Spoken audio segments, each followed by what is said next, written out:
मुंबईकरांची प्रतीक्षा संपली। मेट्रो 9 आणि मेट्रो 2 मार्गिकांचं आज लोकार्पण।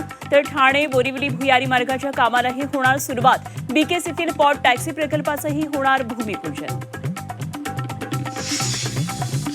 नवी मुंबई विमानतळाभोवती मेट्रोचं जाळं विस्तारणार। 2 मेट्रो मार्गांसाठी सिडकोचा सरकारला प्रस्ताव।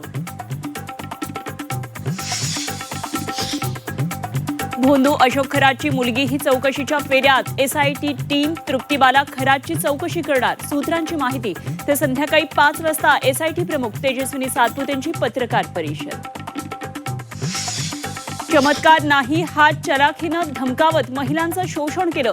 भोंदू खरातची पोलिसांसमोर चौकशीत कबुली। सूत्रांची माहिती दुनिया झुकती है, बस झुकाने वाला चाहिए। चौकशी दरम्यान खरातचं वक्तव्य। फरार कल्पना खरातची अटकपूर्व जामिनासाठी धावाधाव। राहता न्यायालयामध्ये अटकपूर्व जामीन अर्ज 10 एप्रिलला सुनावणीची शक्यता। अशोक खरात हा बदल्यांचंही रॅकेट चालवत असल्याची माहिती। अशोक खरातच्या एसआयटी चौकशीतून धक्कादायक माहिती समोर। अनेक बड्या अधिकाऱ्यांना हवी ती पोस्टिंग खरातनं मिळवून दिल्याची माहिती।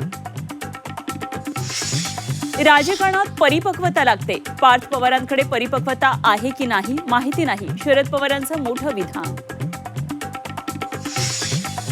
राष्ट्रवादीच्या विलिनीकरणाबाबत जयंत पाटील अजित पवारांमध्ये चर्चा सुरू होती। शरद पवारांचं भाष्य, मात्र आता ती परिस्थिती राहिली नसल्याचं मत।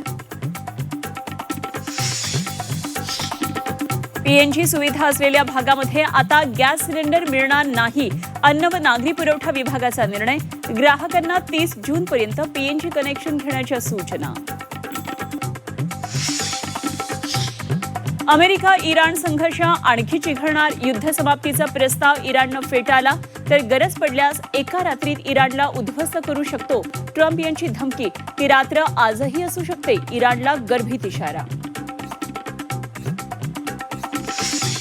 आणि देशभर वादळी वाऱ्यासह मुसळधार पावसाचा अलर्ट। पुढचे 8 एप्रिलपर्यंत पावसाचं संकट कायम राहण्याचा अंदाज। ताशी 60 किलोमीटर वेगानं वारे वाहण्याचा इशारा।